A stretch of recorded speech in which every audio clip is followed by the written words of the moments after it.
Guess who back in the house? Heels click clack in a bow. Fine, fresh, feminine style to 11. I'm divine, so heavenly. Gentlemen, sweating it down across the board, no doubt. Body like wow, she about to end this drought. Titty so plentiful, fishy queen Jezebel should be criminal. Don't make sense for a bitch to be this in down. Rock to the side, what is that sound? Watch me drop, drop, drop it to the ground. Wait for the 4, drop to the floor. Add up the 10s to get the score. I've been that bitch, yes, I love that drama. Fishy, feminine, up and coming. From the Clintons to the Obamas, I keep it tight. Now they call OMG. I am so happy. I'm so excited. Welcome to I guess this is basically our inaugural episode for whatever is going to be considered the season of Keith Price's Curtain Call. But this is my favorite part because this is the opportunity where the Tony Awards have been announced. June 11th, and Ariana DeBose is going to be hosting, and what is it? There's Pluto TV from 6:30 to 8, and then the live show from 8 to whatever on CBS after that. It's going to be, that's our Oscars, that's our Super Bowl for the theater folks. We are so excited, and I'm thrilled because we had a glitch technically earlier, so like we couldn't get it all together, and then one person wasn't going to be here, and then it was like we were to do it like proxy, and I was like, I don't want to do it that way because this is the one thing that I know I truly enjoy getting to do, and that is to handicap the Tony Awards and everything else about theater with these two fantastic personalities on their own. First of all, we have author, actor, writer, playwright, dipping and doing. And one of the reasons why she couldn't be with us because she was working on a movie. Touch her. Gregory Allen. Hey girl, how you doing? How you Hey baby? there. So And excited to be back with you guys. I'm so thrilled you're here. And of course, keeping us old queens in check. That's right. Is our Someone got to do it. Sassy, young theater bon vivant actor, writer, Mr. Paul Winkler. Hi, baby. How you Hello. doing? Good. How are you doing, Keith? I am fabulous. I'm so thrilled. Listen, we got Tonys. We got to talk.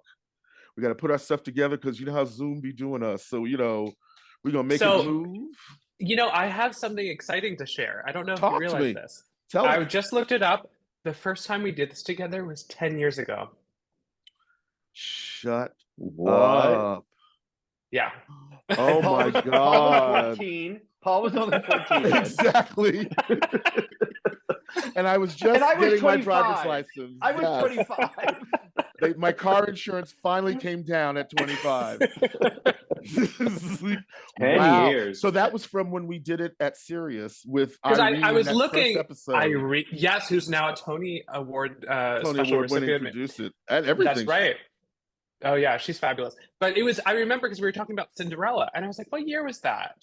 But ironically, now we have Bad Cinderella, but it's not the one with Laura Osnes. Ironically. Exactly. Ooh, see, and this is why I could not do this without these two people, because we live for the shade, we live for the juice, and we live for everything theater. And so tonight we are talking about this year's 2023 Tony nominations. And we're going to do something special because we're going to start with the technical awards. We're going to do it like the actual show. We're going to give out our commentaries for the technical stuff, and then we're going to turn around and do something for the performances and the big shoe. So let us just break it down. I'm going to let Paul lead us because, I have cute graphics later. You're going to love this when you see this edited out. Anyway, so let us start from the top, baby. What's our first category in the technical categories? Best Book of a Musical. Mm-hmm. So we have Anne Juliet, David West Reed, Kimberly Akimbo, David Lindsay Abaire, New York, David Thompson and Sharon Washington, Shucked, Robert Horn, Some Like It Hot, Matthew Lopez, and Amber Ruffin. You go ahead, Greg. What's your pick? So here's my issue, because when we get to best, I'm torn between a couple. So I'm going to do best book to Anne Juliet. Wow. Okay. That's where I'm going. Okay. All right. I'm going to go, I'm Some Like It Hot. You know me. I'm Some Like It Hot, honey. That book, the thing about it is that I like what they did to step away from the original source material, but at the same time, I agree with you. But at the same time, it wasn't super heavy-handed. It was like just enough for you to go, oh, look, like even the addressing the race issue was very slick, and it was very very matter of fact. and it was very clear that we were in a time period. We were very clear that certain essences that go on in that time period for Black people were not there, and they made room for that. But they didn't Yeah. make. But they didn't make it be like, poor Black people couldn't perform in the South, and so they had to travel westward to go to, like it wasn't Yeah. something like that. It was just like, oh, what did she say? The line that got me was, when they we're going to do the show down in Miami, and she goes, now look at me and say that again. And then it was like, okay, we got it, boom, and we're done. And it was stuff like that I loved, and it was just very so clever. It was perfect. So for me, that's not. Now I have not seen Shucked yet. I'm still waiting to see Shucked, and I love Robert Horn because he won for Tootsie, right? Yes. So I'm interested to see what else he's going to do, like the sophomore. I love that book. I love the book of Shucked also. I just feel that in Juliet, for a jukebox musical, right? They did a really great book on how to bring those songs together, right? And a really wonderful women's empowerment story. That's and what an exciting retelling of Romeo and Juliet, and they put in a lot of other stuff in a certain time period as well, Right. with non-binary, and I really enjoyed that. But I love Some Like It Hot as well, so I like them both. I will say just quickly, two of the New York, and Some Like It Hot, they have two book writers, and the second person was added later, and they both happen to be Black, and it's because they're telling a story with Black performers, and they're trying to get the Black perspective, which is very good. Ironically, I mean, they could just have hired Black writers from the beginning, Well, but you are seeing this more and more with more shows where they're saying, we're not just going to have this one white writer or whatever, race they are. We're going to have more diversity, which is good. And actually, both of them are fabulous people. And I'm very happy. And the thing is, and this is for me with the diversity thing, what they put together, Matthew Lopez. I'm sorry. What season is this? It's like, where am I going? But with Matthew Lopez and Amber Ruffin, and also too with Sharon Washington, who I actually know Sharon Washington, and what I love is the fact that the presence is there, but as you said before, it's like it would be nice if they'd done it from the very beginning. But I also feel like maybe at some point they decided to change the tone of whatever they had originally written. And then they were like, well, if we do this, we better come up with a better angle. And they found the right Black women to do it. It wasn't just it wasn't like a toss-up. They Amber Ruffin is a very funny woman. And she also seems, and I didn't realize the vastness of her writing, but I felt like whatever she contributed to that show, it worked beautifully. It's just kind of set right in. So, And I don't know if you noticed this, but Christian Borle is also credited as a writer in the show. No, I didn't know that. Wow. So he wrote additional material, which I'm going to say is jokes, if I had to take a guess. I would say, especially a lot of that kind of bathroomy humor stuff that was going on in that second act, remember? With the when having an accident or something, it's like, okay, well, I mean, while we have a pause for some shade, I have to say I don't know how New York got in here for book. I think book was what for me killed that category. They had to fill the category. Tell it. Well, you know what? But again, it's like I feel like New York is going to have that lucky to be nominated thing, because but think about this. Here's a show about New York. In New York, we're living this dream.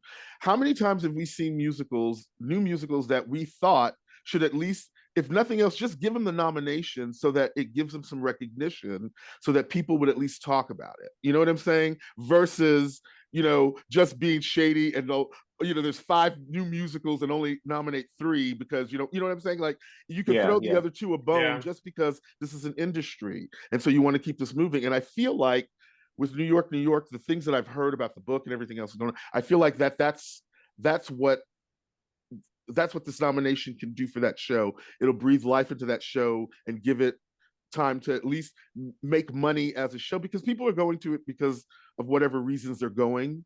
They're going to it because of the song, and sadly, they should have just played the songs. I left the show going, I wish this would have been And the World Goes Round. We don't need this musical. We need this music and this book that they tried to put in here Mhm. is a hot mess. It's a hot mess, Yeah. and You know. it has no business. They should have tried Loosely out of based on the town. film. You know. Loosely, so loosely, Yeah. it's not even the film. But again, Right. that's one of those things where it's like, should we have just made a musical version of the film and just been done with it the way the film was? Which is But a film that is completely lost. Like you you know, have to find it on DVD. Yeah, it you know, was such find a it. flop. Yeah. and One I'm other sorry. thing, Joe Farrell, he also contributed additional material to Some Like It Hot. Mhm. I'm just gonna say Wow. my pick because I haven't quite yet. Yes. Oh, But say it, baby. Go, Paul. I'm sorry. Robert Horn, who won for Tootsie, as you mentioned before, I think he's going to win for Shucked. It's a very funny book. It's the only original musical, too, which I think gets a lot of credit. The whole history of that show, it actually started as the Hee Haw musical, Yep. and then they lost the rights to it. So it was like a 10-year journey. It was called Moonshine back then. Moonshine. It was done in Dallas, yeah. Yeah. Wow. So, and some of the, you can tell because there's one song that's called Moonshine, I think, or it's called Hee Haw or something. Hee-haw, So yeah. obviously the elements are still there, But it's Greg, and you're gonna agree with me in this moment. Watching Paul talk about Hee Haw when we grew up watching Hee Haw. I guess I'll say It's I've hilarious. never seen it, so I just know it exists. All right, we're moving on. Next Okay. category. We got to Best- have Zoom do us. What we do? What we got? Best original score: Mhm. Almost Famous, Tom Cameron Crowe, Kimberly Akimbo, Janine Tesori, David Lindsay Abaire; K-pop, Helen Park, Max Vernon; Shucked, Brandy Clark, Shane McNally; Some Like It Hot, Mark Shaman, Scott Whitman. So we know what your pick is going to be, Keith. Paul, what's your pick? Paul, tell me yours. Talk to me, Paul. Okay. I agree. I think it's going to be Something Like It Hot. I think the style of the music is something we don't see very often, and Mark Shaman and Scott Whitman, they do really well with like a big brassy style. So I think the music stands out a lot. But I think, I think Shucked or Kimberly, like they definitely are runners, but I think it's definitely Something Like It Hot. Yeah.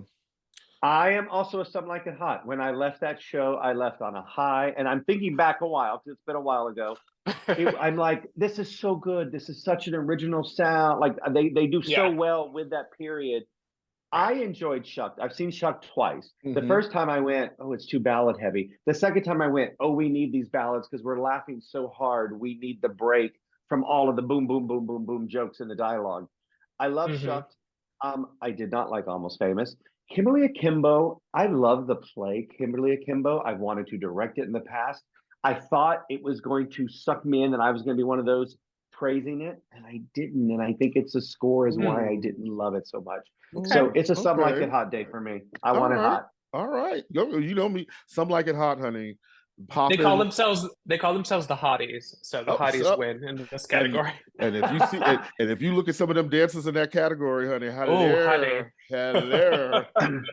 And I want their ticket sales to pick up from the Tonys because they deserve it. Get a bump. It's not doing well in ticket sales, and I can't figure out why. You know what it is because I don't think the right people are talking about it the right way. Like, well, it's produced insane. by Mariah Carey. Maybe she can go into the show. You know what I'm saying? No, because she doesn't believe in a time schedule. Broadway is about being on time, and she don't like to be on time. So she could replace Adriana Hicks. JK. No. Oh, we're gonna talk about that later too. How you doing? All right. On to the next one. Talk to me. Best choreography. Okay, for the first time in Drag Race history, Sweeney Todd is nominated. Stephen Hoggett, Casey Nicholaou, Some Like It Hot, Susan Stroman, New York, New York, Jennifer Weber, and Juliet, and Jennifer Weber, K-pop.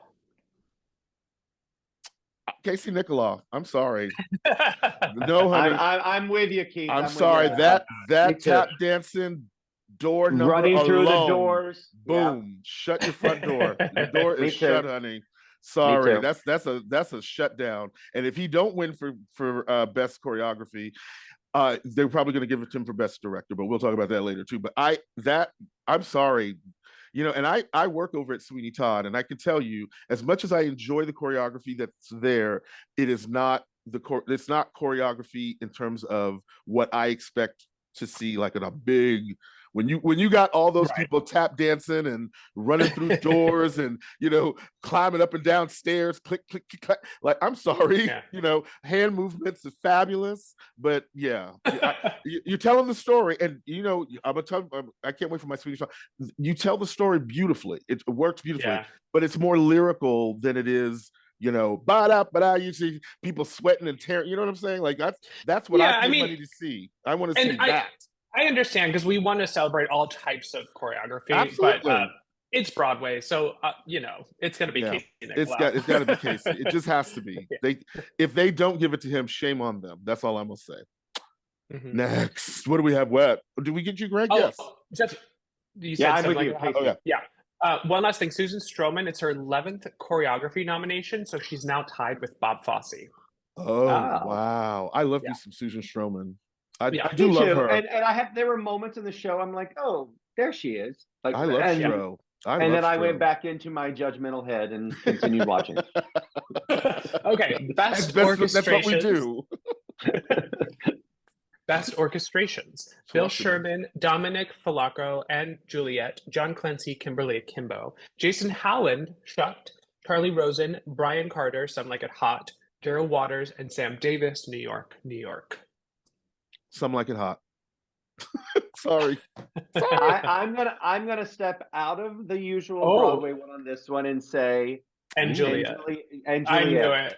I'm going with Juliet. I was impressed with what they did with that. Mm-hmm. And listen, I was a diehard, like, I can't stand these kinds of musicals, blah, blah, blah. I was in the BMI musical theater workshop. I want to hear original music. And I finally went, grow up, let it go. Broadway changes, we shift. And so in this particular category, I'm like, no, they did a great job of putting together these pop songs, and I want to see them get something for that. So my brain went to orchestrations for it. Okay, that's good. I'm all about that. That's cute. I mean, I think just based on the type, I've said this earlier, based on the brassiness of the score, it's going to be Something Like It Hot, because it's a big band. It sounds really good. But Paul, is that what you want? I mean, I know you think that's where it's going to be, but what would you prefer? Is that what you want? I have to say, maybe I'm the opposite of you in taste or in where I am in this moment, but I'm so tired of jukebox musicals. I actually don't I'm just like over it every time. So like, I get it. I know they worked really hard to put the pop songs in the show, but I'm like, anyone could sort of do that. I don't know. I'm not feeling that. Next, speaking of which, next if anything, week, Best Arranger would be probably more appropriate. But. Well, I mean, again, like with stuff like you remember with SpongeBob and how all of those songs, all of those songs, how they, these are all these pop people that wrote these songs, but you would never. But they're original songs. Too. Yeah, but they were original. But the way that they came around and the way that they were put together, it didn't feel like they were doing like a pop show. You know what I mean? And that was Tom Kitt. And that was Tom Kitt. Who's a lovely man. He's a very lovely man. Everyone loves him. He's a really sweet guy. Can we just say for 1 second, I got very upset during the commercials for Almost Famous because Tom Kitt goes and writes an original score, and then what do they use on every commercial? The song from the movie. I'm like, stop it. Stop. Like you're not helping the process. You know what I'm saying? No. See, this is why they need to come and talk to people like us before they start doing commercials. No, just because again, we three have a perspective that they would not necessarily think of beyond the corporate moment. But then, what do we know? Go ahead. I'm sorry.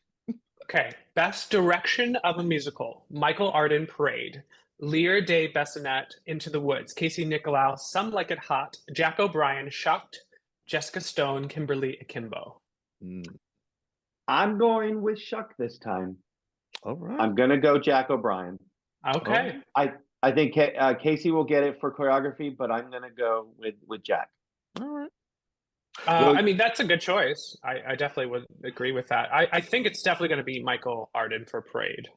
Isn't he kind of do one for like? He's never won.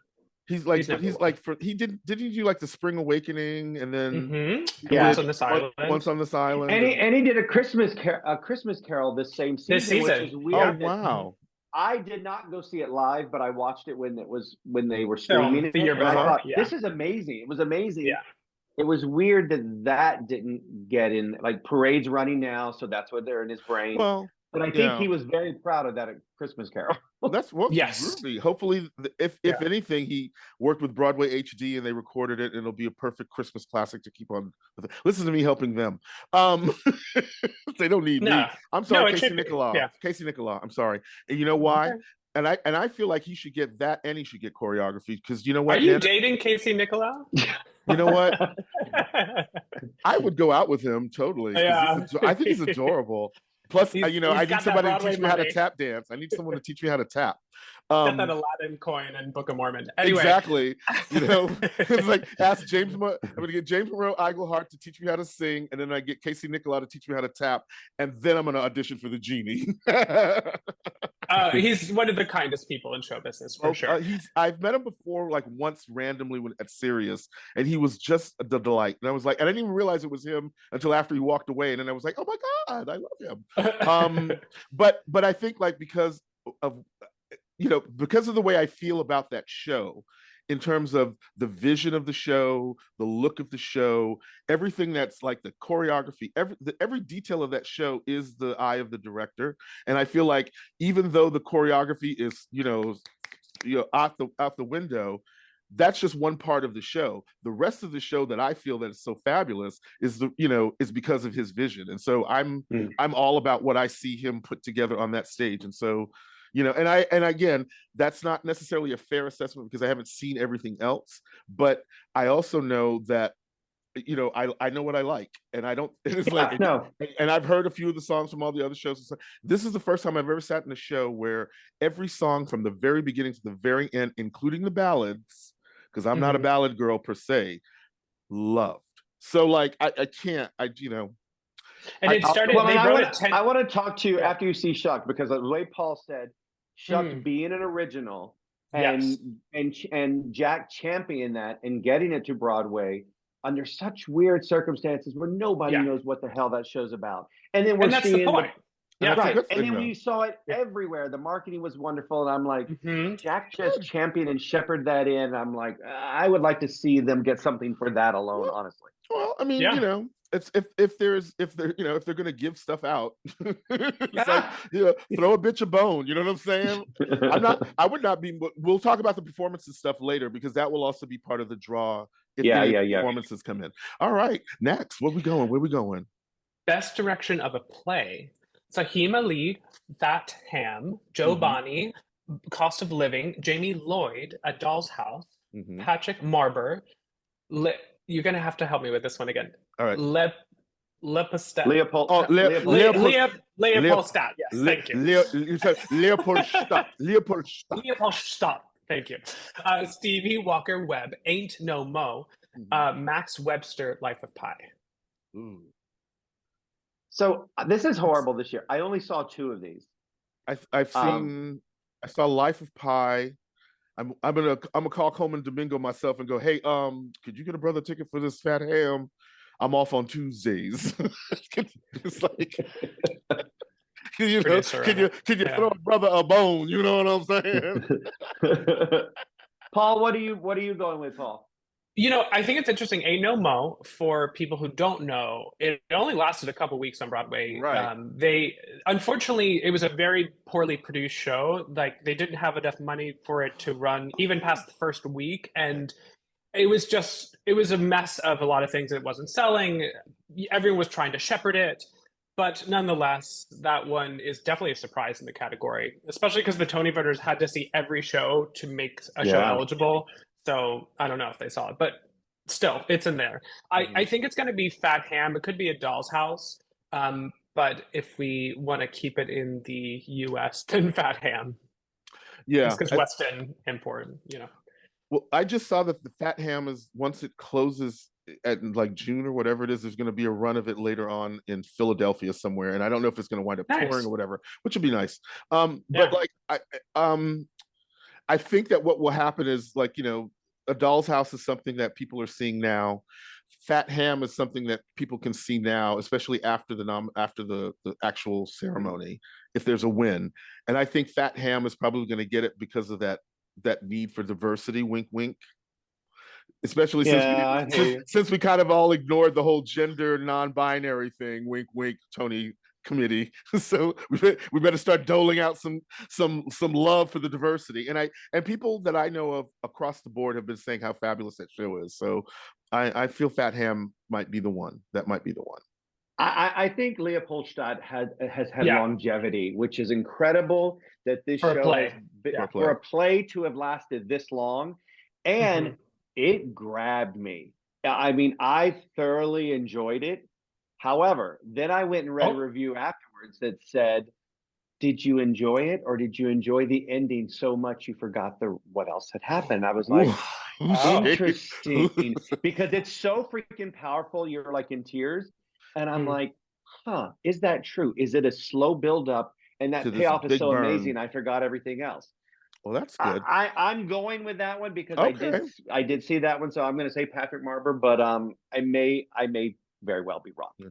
I mean, but there is longevity to that play for sure. Right. Yeah. I mean, and you know, with Life of Pi, I mean, people like a puppet show. I'm just saying, you know. That was one of those where I'm like, I'm good. I don't need to go. I saw it and I was like, well, it has commercial appeal, you know. It has commercial appeal, but again, the piece didn't speak to me. So you know, I mean, I went and saw get it. Kite Runner. That's not on here, but I did see that one this season. Yeah, but you know, also too, the cost of living. I worked at MTC as well, and I got to see that.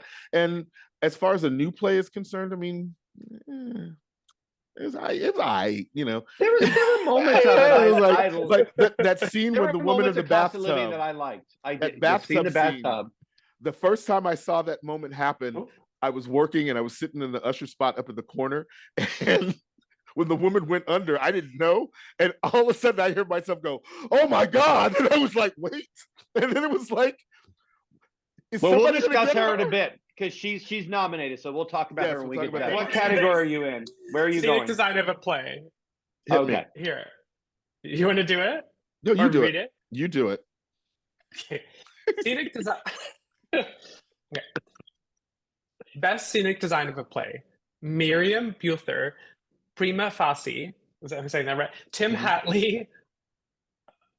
Goulding is the last name. Life of Pi. Rachel Hawk, Goodnight Oscar, Richard Hudson, Leopoldstadt, Dana Laffrey, and Lucy McKinnon, A Christmas Carol. So we see A Christmas Carol now in the first part of their nomination. So that's I actually picked them for scenic design because I feel like a lot of these plays this year was not giving us a lot of scenic design. Mm-hmm. Yeah, less is more lately. Yeah, and this one they really did a lot with A Christmas. Like I said, I didn't see it live, but I did watch it when they aired it before. Right. And there was a lot that went on scenically in this that I found fascinating. Yeah. So I picked that one for this one. Well, did I miss some like? Did I miss? No, I was gonna say, did I miss some like it hot? Not bad. No. I'm sure Life of Pi probably will walk away with that because that tiger is pretty impressive. I'm sorry. I mean, that's not scenic design. He's that's not like puppetry scenic design. Well, I mean, he's part of the scene. He's costume. Oh my God. More costume. I mean, there's not much going on in any of that. So I mean, you know, I'll pass. Yeah, I'll give it to Life of Pi because very I saw dark something. Stage. I'm like, it was bare, and then the boat kind of comes up, and then the bed swings around, and then there you are, and there's a tiger. I'll go with Christmas Carol just to give them a nod. Okay, one more. Best scenic design of a musical. Beowulf, Borat, New York, New York, Mimi Lean, Sweeney Todd, Michael Jurgen, and 59 Productions for video production design. Camelot, Scott Pask, Shucked, and Scott Pask, Some Like It Hot. Some Like It Hot for that train, baby. That's all I'm saying. Boom. Boom. I'm gonna throw this one to New York, New York, because it was this was the part of this show I liked was their scenic design. Okay. Is that a nice thing to say? I can see that. That's a beautiful thing to say. I don't think they're going to win New York, New York, just based on how they were kind of perceived. But honestly, I wouldn't be mad with Shucked. I know it's one set essentially, but it's really good and it's gorgeous. It's like, wow, like you kind of can't stop looking at it. I love that. All right. Do we have time? Do we have room for one more, or did we get through all of them? All of the technicals? As costume design of a play, Tim Hatley, Tim Barnes, Finn Caldwell, Life of Pi, Dominique Fonhill, Fat Ham, Bridget, something else. Yes, that name. The names are really killing me this year. It's all right. There's going to be there'll be a Chiron. I have the things printed, so it's all right. You'll be fine. Amelia Sosa, Ain't No More, and Goodnight Oscar. So two nominations for them. And he also did the costumes for Sweeney Todd as well. So Sosa's been busy. Yes, hunting. Busy. I'm going Leopoldstadt. You're probably going to go Life of Pi. Yeah. Now that I know that that's what the tiger is.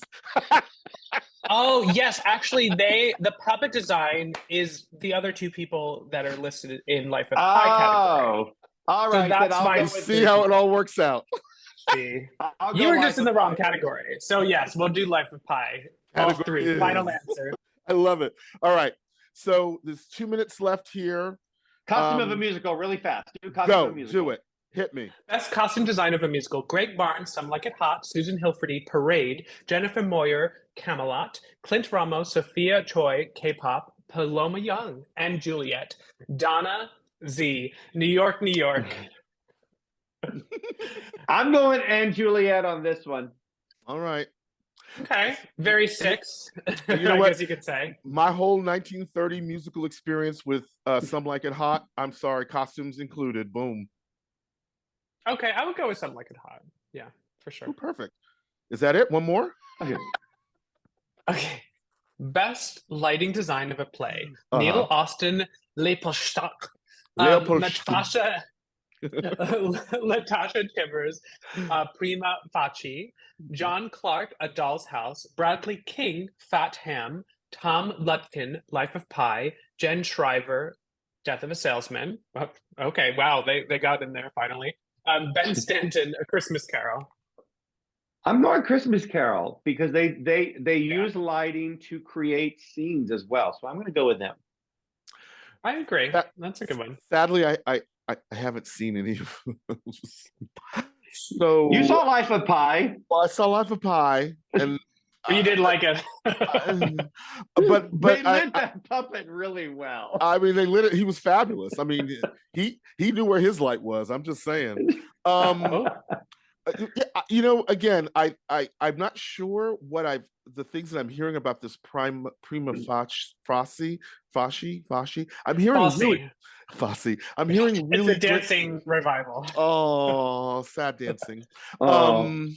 The first to get the notice. But I feel like, and this is a throwaway category for me, but I feel like Death of a Salesman. I mean, you know, they're probably about to make a version of that, so it'll be something to add to the list of things.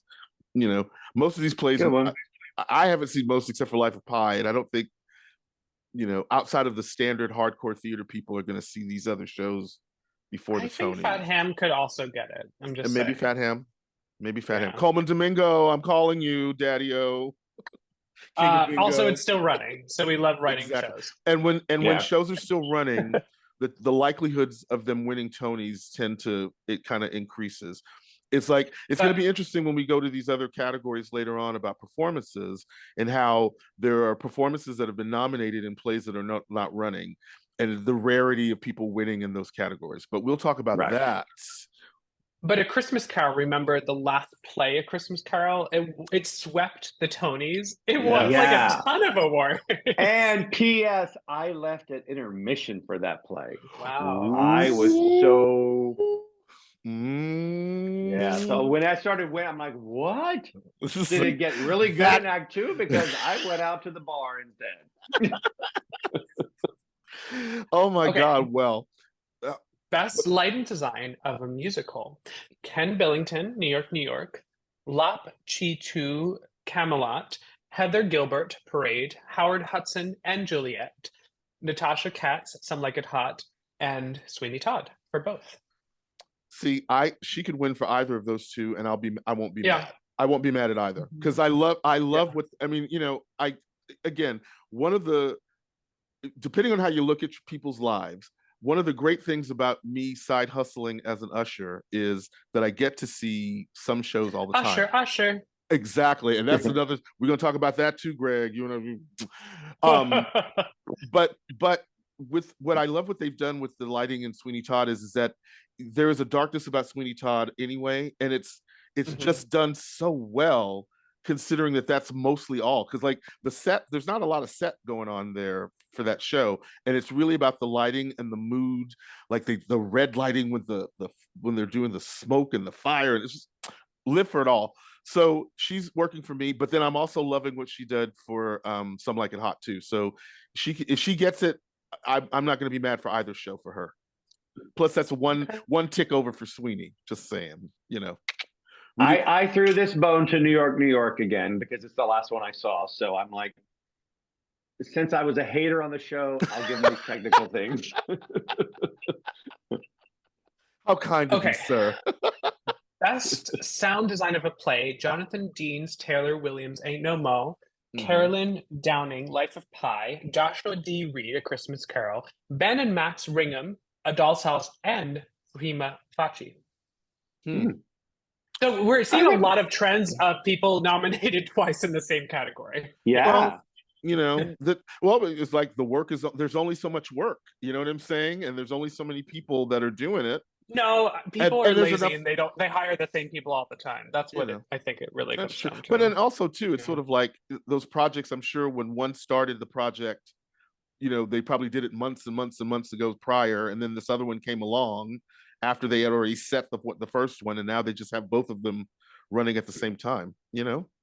Good for her. You know, I feel like there were some cool, I think there were some cool things that happened sound-wise in A Christmas Carol, so I'm going there. That's the only reason.